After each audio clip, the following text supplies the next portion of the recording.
4. El plusvalor absoluto.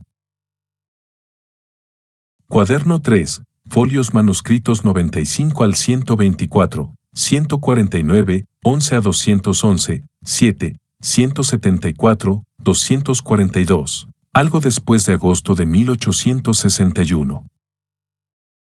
El plusvalor que el capital posee en el fin del proceso de producción significa, expresado en el concepto general de valor de cambio, el tiempo de trabajo objetivado en el producto, o la cantidad de trabajo contenido en él, es mayor que el tiempo de trabajo contenido en el capital originario que fue anticipado durante el proceso de producción. Esto, presupuesto que la mercancía es vendida por su valor, es posible solamente a condición de que el tiempo de trabajo objetivado en el precio del trabajo, salario, sea menor que el tiempo de trabajo vivo que lo sustituye en el proceso de producción. Lo que por parte del capital aparece como plusvalor, del lado del trabajador aparece como plustrabajo, más trabajo, 149, 20 a 29, 174 a 175. Como en los Grundrisse, 92, Marx comienza con una descripción esencial del plusvalor. Se trata de la primera vez que Marx intenta una exposición sistemática, la de los Grundrisse había sido muy desordenada. Todavía se ocupa por tercera vez del tema entre 1863 y 1865, época de la cual el capítulo sexto inédito es una exposición mucho más elaborada que la que aquí comentamos. La cuarta y última redacción fue la de las secciones tercera y cuarta del tomo primero de El Capital. Es importante indicar que Marx estudia primero el plusvalor, en general, lo que es una novedad con respecto a los Grundrisse, el plusvalor en cuanto tal, Überhaupt, 156, 21, 180, y del cual el plusvalor absoluto mismo sería una manifestación, un modo de ser más concreto.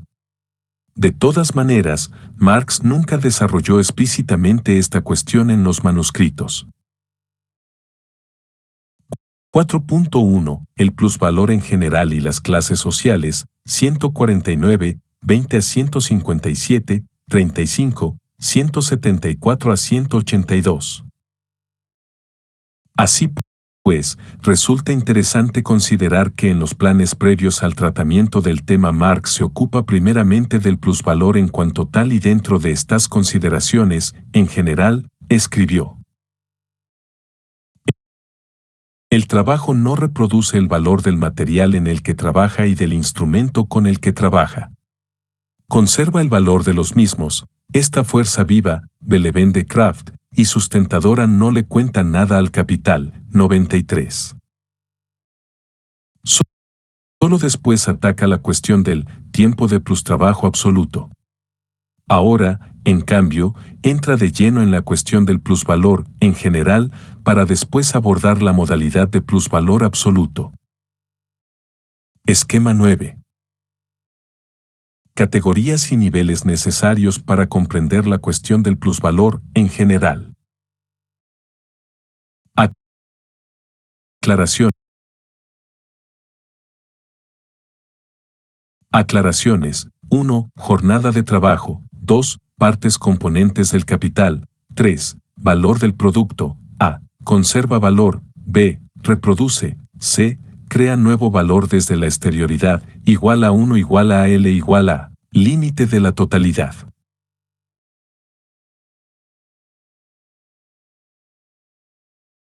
El discurso de Marx sigue este camino en el cuaderno 3 de los manuscritos. Comienza con el texto citado al inicio de este capítulo. Como puede verse en él, Marx fija dos términos en el tiempo, el valor que contenía el capital como dinero, D del esquema 9, D1 del esquema 8, y el valor del producto al fin del proceso productivo, 3 del esquema 9, C y V y P.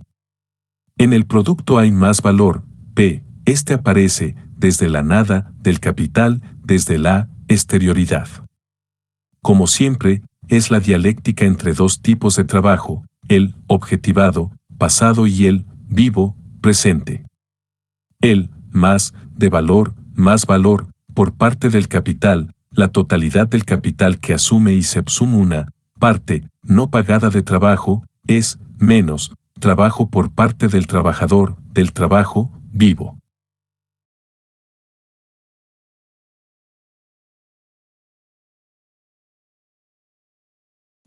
La capacidad de trabajo tiene un cierto valor, subsumida por el capital, totalizada, flecha B, esta parte del trabajo vivo se toma valorizante para el capital. Es decir, se produce una escisión, Spaltung, 150, 15, 175, del trabajo vivo, que no debe nunca ser confundido con la fuerza de trabajo o fuerza productiva, ya subsumida en la totalidad del capital en dos partes medibles en el tiempo, el trabajo, medido en tiempo, tiempo necesario, que sustituye o reproduce el valor de la capacidad de trabajo, y el trabajo que no es pagado por ningún salario, más trabajo, plus trabajo, ninguna inversión de trabajo ya objetivado, dinero, capital nada. De capital que crea nuevo valor, Neugeschaffenwers, 157, 30, 182. De todo esto se debe retener principalmente dos aspectos. El tiempo de trabajo necesario, como reproducción de la clase trabajadora, y la explícita formulación, por primera vez, del capital variable, tema que en los Grundrisse había sido denominado fondo de trabajo o de otras maneras. En primer lugar, parecería que la cuestión de las clases no está presente en el discurso de Marx, aún en el Capital, lo cual quizá incitó a Engels, equivocadamente, a agregar una página sobre el tema al final del tomo tercero. Lo que sucede es que la cuestión de las clases está siempre presente en el nivel esencial del capital, en general, como el momento fundamental de la relación social que constituye al capital como tal. Pero en estos manuscritos Marx se refiere al tema, excepcionalmente, con cierta frecuencia explícita.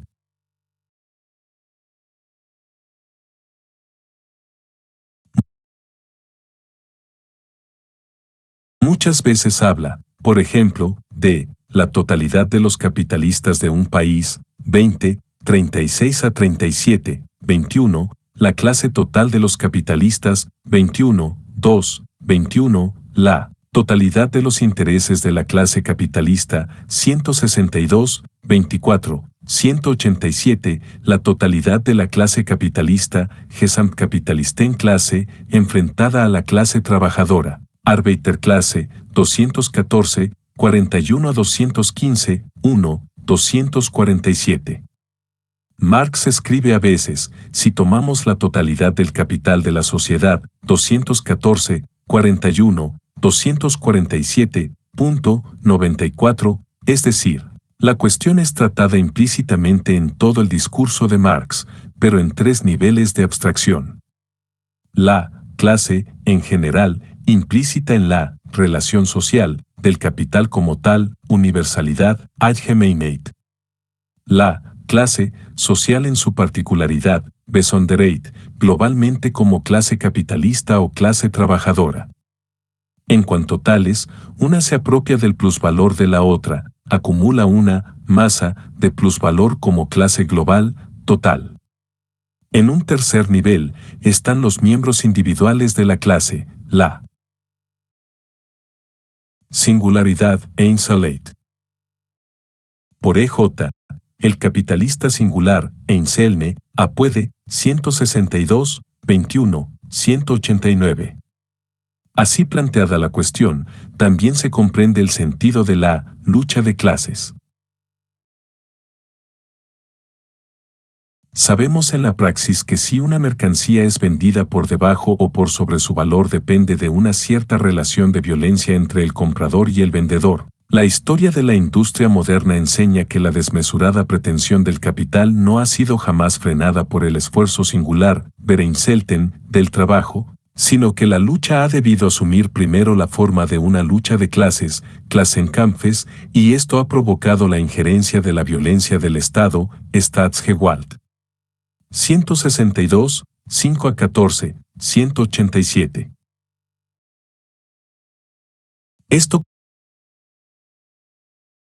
conduce de nuevo al tema originario, es decir, a la cuestión del tiempo de trabajo que es necesario para reproducieren, el valor de la capacidad de trabajo misma, 153, 7 a 8, 176. El plusvalor es posible, esencialmente, porque la relación social entre capital-trabajo, en general, en abstracto, entre clase capitalista-clase obrera, en particular, entre capitalista, obrero, en su singularidad, se reproduce, se repite siempre, por la esencia de la relación, por la violencia de su origen, por la intervención del Estado. 95.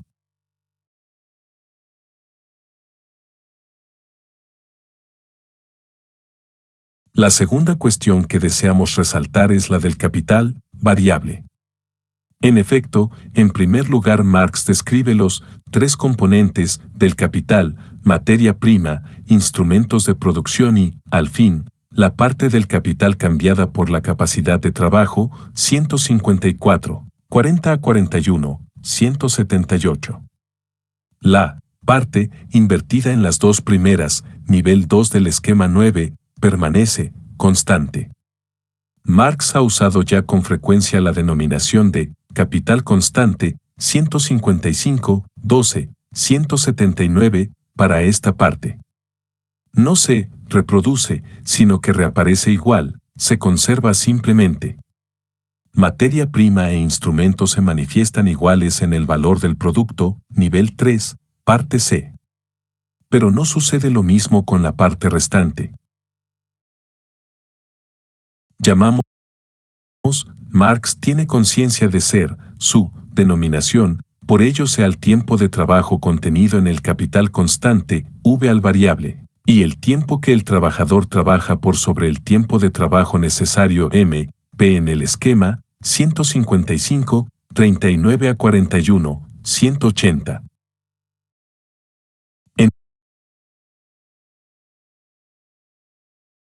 En estos manuscritos hemos encontrado, por primera vez, la denominación, no el concepto, de capital variable, 269, 35, 311.96, es decir, la parte componente del primitivo trabajo objetivado pasado en el dinero que se ha reproducido como V, capital variable, pero ha aumentado como P, plusvalor.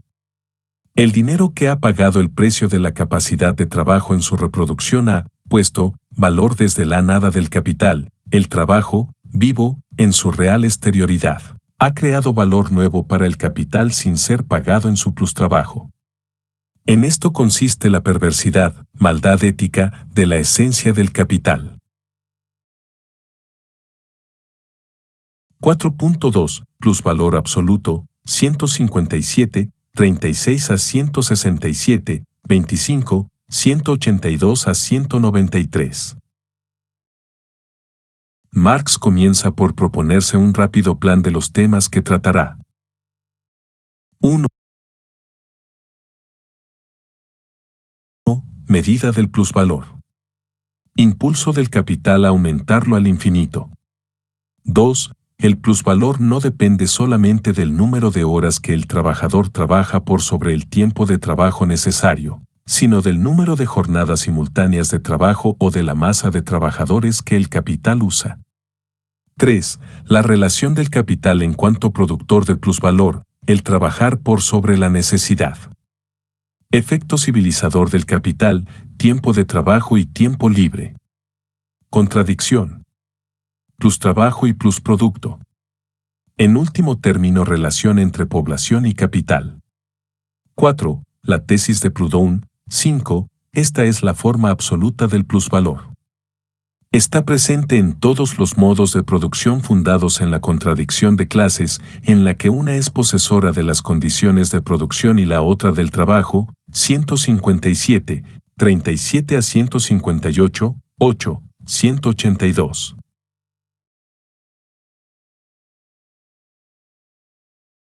En general, el plusvalor es el fruto del plustrabajo que se determina gracias al tiempo, es la cuestión de la medida del mismo con respecto al tiempo necesario, es una relación entre la jornada total de trabajo, en inglés, en Marx, Working Day, y el tiempo necesario para reproducir la capacidad de trabajo. Pero lo propio del plusvalor absoluto, su particularidad, es efecto del impulso, trieb, del capital al aumentar el plustiempo de trabajo, contra natura, más allá de los límites naturales, 158, 3031, 183. Es decir, por una parte, hay un tiempo de trabajo necesario medio, 162, 30, 187, emoticono cara triste 97. Y por otra, hay un plustiempo normal, 162, 2, 187 y, en tercer lugar, el tiempo total de trabajo en una jornada. Si se hace trabajar al obrero unas horas extra de plustrabajo diariamente, aumentará la masa de plusvalor 163, 9, 188. Cambia entonces la proporción cuantitativa entre ambas partes de la jornada de trabajo, ya que ésta ha aumentado. El aumento de la masa de plustrabajo, mayor fuerza productiva del capital, 165, 14, 190, mayor actualización efectiva de la capacidad de trabajo subsumida en el proceso productivo, lleva a una valorización del valor creciente. No solo aumenta el plusvalor por el trabajo extraordinario de un obrero singular, sino también por el mayor número de jornadas de trabajo simultáneas, 163, 9, 188. Y de nuevo es aquí donde la clase obrera como totalidad, como población, desempeña un papel fundamental. Aunque no aumente la proporción de trabajo necesario y plustrabajo, aumenta la masa de plusvalor por el aumento de población trabajadora. 4.3. El carácter del plusvalor y la tasa de explotación, 167, 27 a 211, 7, 193 a 242. Marx reflexiona aquí sobre un carácter esencial del capital desde el punto de vista del trabajador. La relación que coacciona al trabajador a poner plusvalor es entidad propia de sus condiciones de trabajo enfrentadas a él mismo como capital. Sobre él no se ejerce ninguna coacción externa, sino que, para vivir, en un mundo donde la mercancía es determinada por su valor, está obligado a vender su propia capacidad de trabajo como mercancía, mientras que la valorización de esta capacidad de trabajo por sobre su propio valor pertenece casualmente al capital. De esta manera, el propio plusvalor creado, en cuanto aumenta la multiformidad de la producción, es tiempo libre, Frasaid, para otro, 182, 40 a 183, 4, 209.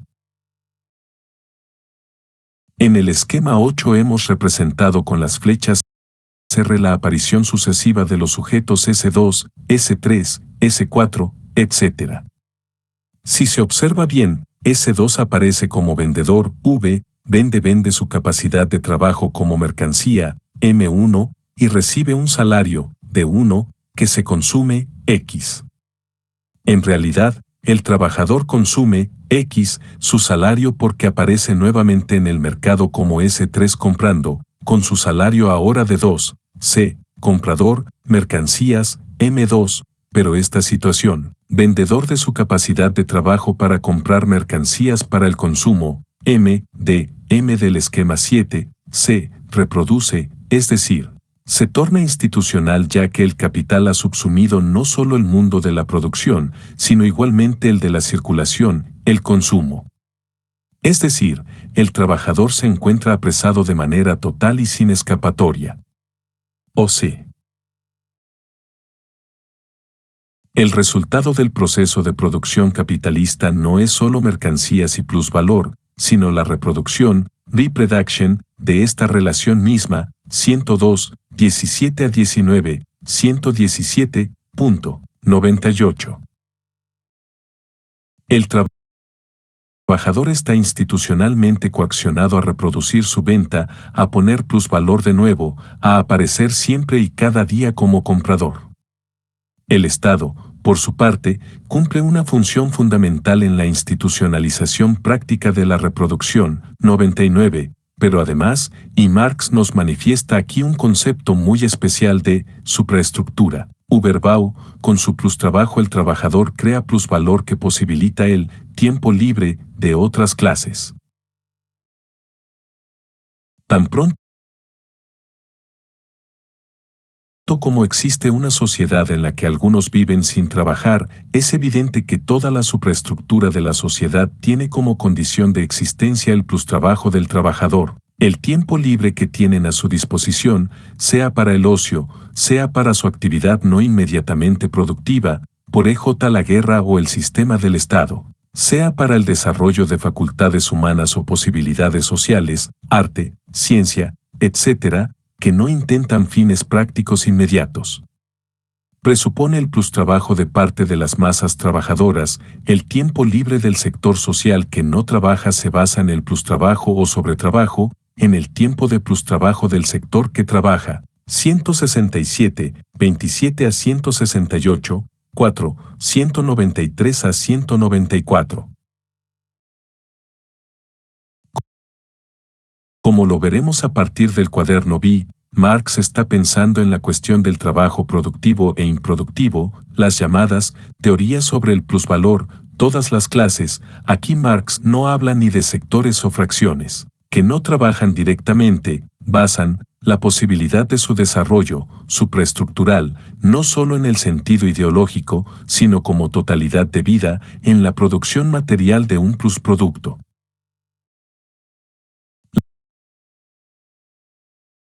La sociedad se desarrolla así sobre el no desarrollo, subdesarrollo, Entwicklungsfähigkeit, de las masas trabajadoras, que, por el contrario, no construyen su base material, materielle basis, el tiempo de plustrabajo. Se materializa por ello en plusproducto, en sobreproducto y este plusproducto es la base material de la existencia, materielle existensbasis, de todas las clases que viven fuera de la clase trabajadora. Toda la superestructura, Überbaus, 100, el plusvalor absoluto, es decir, el plustrabajo absoluto, permanece también siempre como la forma dominante, 168, 19 a 169, 18, 194 a 195.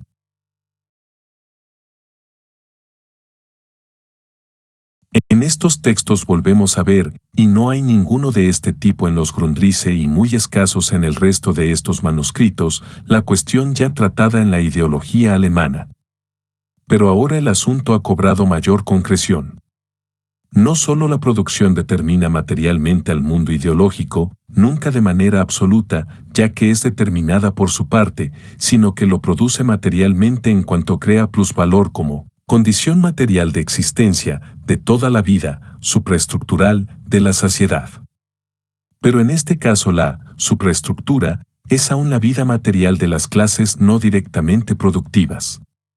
Como puede verse, el materialismo de Marx no es contemplativo, teoría del conocimiento, como el de Constantino, por sino un materialismo productivo, pero materialismo productivo socialmente determinado.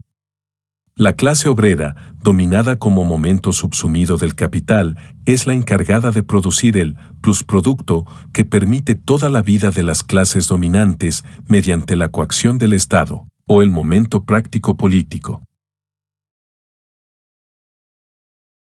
Este plustrabajo es, como hemos dicho, la base del tiempo libre de la sociedad, por una parte, y, por otra parte, la base material de todo su desarrollo y de la cultura en general. En cuanto la coerción del capital consiste en forzar a las grandes masas de la sociedad a este trabajo por sobre sus necesidades inmediatas, esto crea cultura, cumple una función histórico-social. Es evidente que las clases dominantes, herrschenden Klassen, en todos los casos donde la sociedad reposa sobre un antagonismo de clases, Klassenantagonismus, por un lado, dominan como posesores de las condiciones de producción y, por otro, los sin posesión alguna deben trabajar para mantenerse a sí mismos ya sus dominadores por su trabajo, 173, 4 a 17, 200. Igualmente, Marx muestra en estas páginas que solo en el caso de que se persiga un aumento infinito del valor de cambio la intensividad, 174, 3 SS, 201, alcanza límites insospechados. De la misma manera se aumentan las necesidades, superando todo límite de las necesidades, Bedürftigkeit, naturales o en mayor grado sociales, 174, 38 a 39, 202, ya que es una ley del desarrollo de la naturaleza humana, pero estas necesidades solo pueden ser satisfechas por las clases dominantes y se niega igual posibilidad a los trabajadores. Como el tiempo del plustrabajo es condición del tiempo libre, la ampliación del círculo de las necesidades y de los medios para satisfacerlas está condicionada por la esclavitud del trabajador al solo cumplimiento de sus necesidades vitales necesarias, 175, 26 a 29, 202. Después de una larga investigación sobre las condiciones concretas de la clase trabajadora, 175, 31 a 207, 6, 203 a 237, dentro de la línea de lo que será en el Capital el capítulo 8 del tomo primero, donde Marx se deja llevar por su patos ético fundamental, termina, como en el capítulo 9 de dicha obra, con el análisis sobre la tasa de plusvalor. Pero en esta exposición Marx muestra, como decíamos, el sentido ético de la cuestión.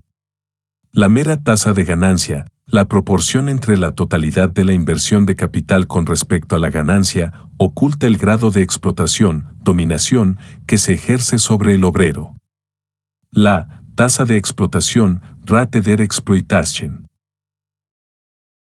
207, 10, 237, se mide en la simple proporción del valor pagado en el salario con el plusvalor no pagado, que es mucho mayor que la mera tasa de ganancia. Mostrar la diferencia entre dichas tasas de ganancia y de explotación es una cuestión que no tiene sentido económico, sino político, ético, ya que va dirigida a dar conciencia de clase a la clase explotada, lo cual constituye la finalidad de toda la producción teórica de Marx. Es decir, el error se cometería si se calcula el producto y no el plusproducto con la parte del producto que equivale al salario, sino con el plusproducto como parte alícuota del producto agregado. Este punto es muy importante no solo para la determinación del plusvalor, sino también será decisivamente importante para la determinación correcta de la tasa de ganancia, 207, 13 a 18, 237. En realidad, a Marx no le interesaba esencialmente la economía, sino la crítica de la economía, no le interesaba la teoría, sino la praxis, el dominio alienante que sufría el trabajador, el trabajo, vivo, por parte del capital, del capitalista, de la clase explotadora. La tasa de explotación es el grado de la perversidad.